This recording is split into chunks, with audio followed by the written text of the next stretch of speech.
Hello and welcome to what the fuck am I reading? Number 8 or 9? I just don't know. So yeah, today I'm standing up because I'm too lazy to just set everything so I can be sitting down.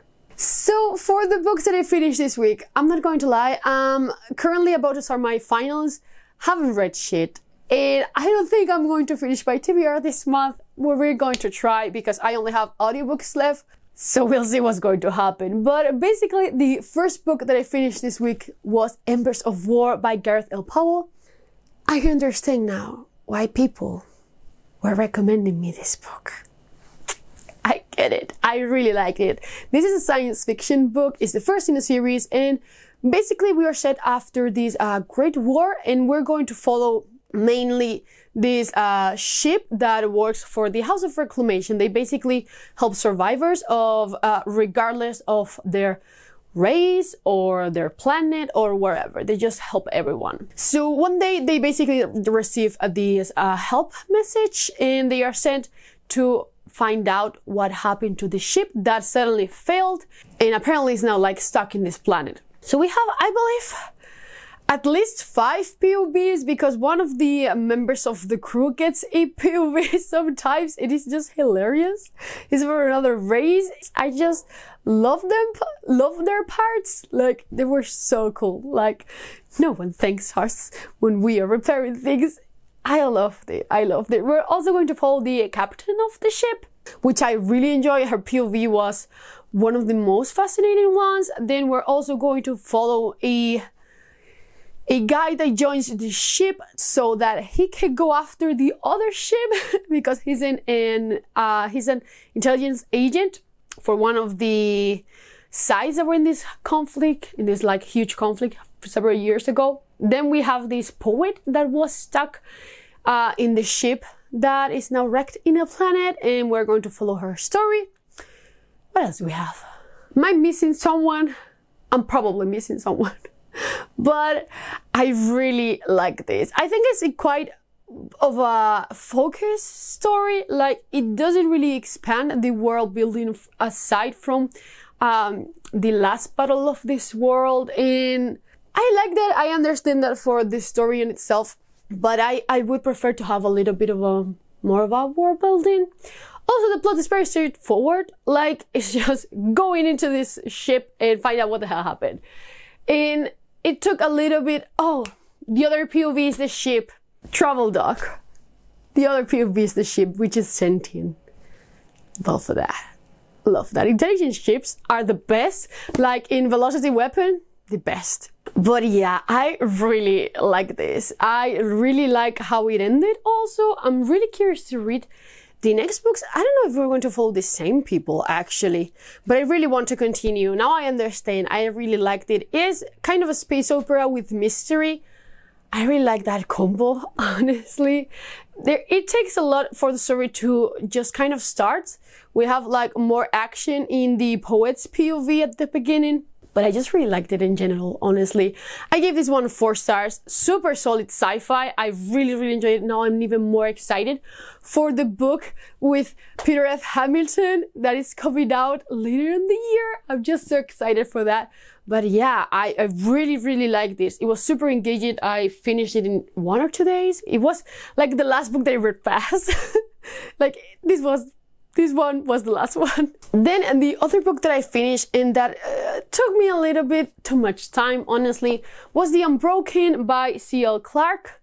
Don't get me wrong, I did like this book, but the beginning was a little bit too slow even for me. It took a long time for the main plot to get started. And as someone who is a plot-driven reader, it was a struggle at first. I understand that the author was really trying to set the characters and they are a really important part of this story, even more than the plot. I understand that.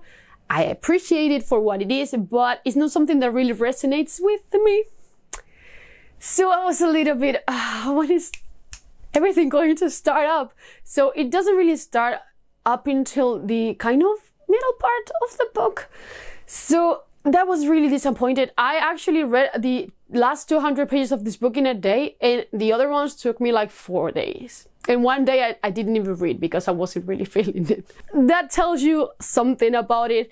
I did like it. It's a story about a revolution in an occupied city, basically. And it's about colonization. I love those topics. We're going to follow Terrain and Luca.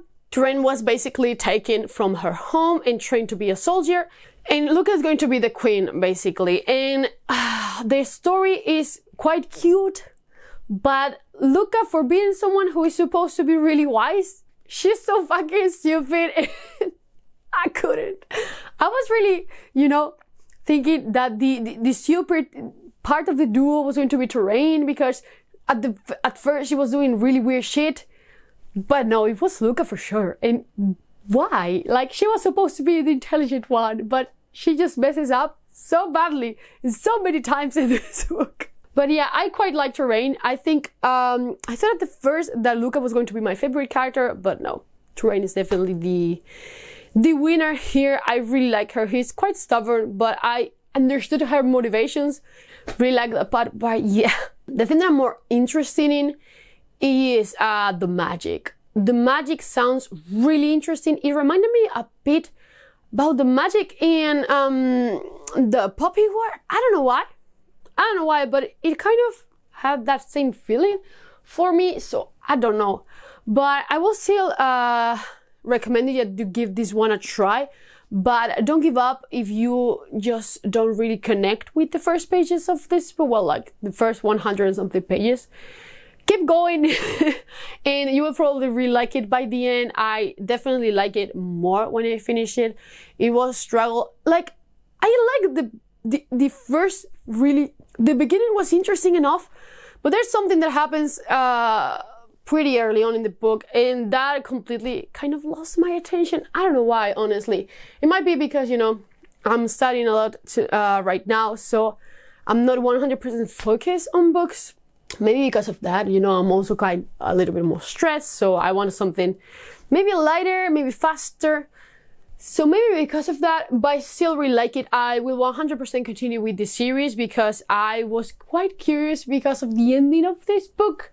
Like, the epilogue got me like, oh, now we're talking. So yeah, there's also a sapphic relationship here that I quite enjoy. I think it was one of the strongest points of this book, actually, for me. So yeah, I really like it. Also, the desert. It's set on the desert, and that was fucking great and so refreshing, honestly. I really like that part. That was probably my favorite, along with the magic. But yeah, I give this one 3.5. I was going to give it 4 stars when I finish it, but for me, 4 stars was only the ending, and the beginning was definitely a 3-star book. So I decided to just stay in the middle. I rounded it up in Goodreads because I don't think this is a 3-star book. Like, it's definitely 3.5 and up.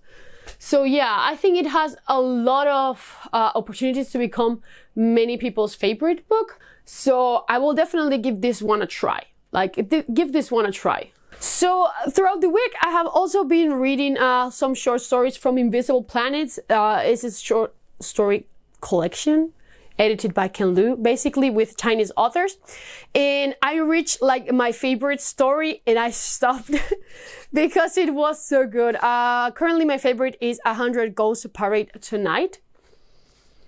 Was so good. So good. It's kind of a steampunk version of Chihiro's Journey. I don't know how it's called in English, but this film, I loved it. That was so good. Like, I stopped. I stopped. I was just like, I need to simmer this one down. I loved it. I have read 3 other stories, I believe. I also quite like The Fish of Li Yang.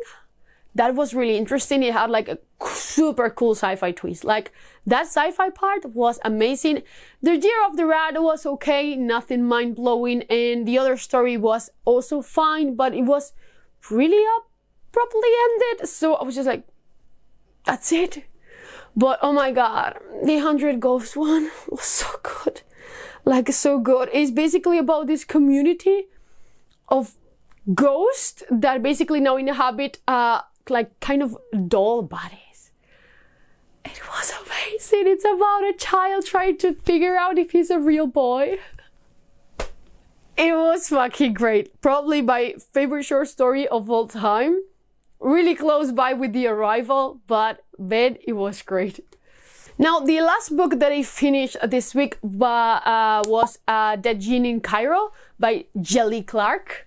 I always struggle a lot with that name, I'm so sorry.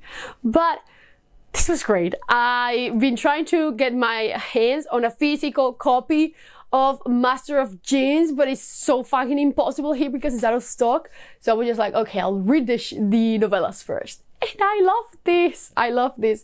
I gave it 4 stars, like 4 stars, 4.5 maybe. Not 5 because it's a novella. I prefer longer books, but this basically will follow an investigator trying to figure out what the hell happened with the Djinn that they find. And this is a steampunk magical world. And like a different version of our world. And it's just so cool. It says on Cairo.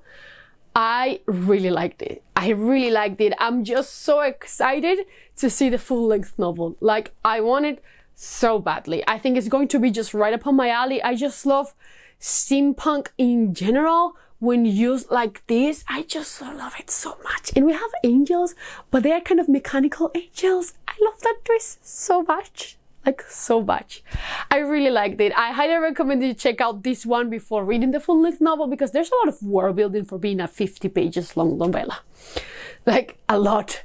So I think it will give you like a previous kind of knowledge of the world before going to the full-length novel. That might be helpful. So I highly recommend you check out this one. So this next week, I'm probably going to continue reading some stories from the Kelly book, but I don't think too many because I have 3 finals next week and I don't usually physically read when I'm studying. So might happen or maybe not. We'll see.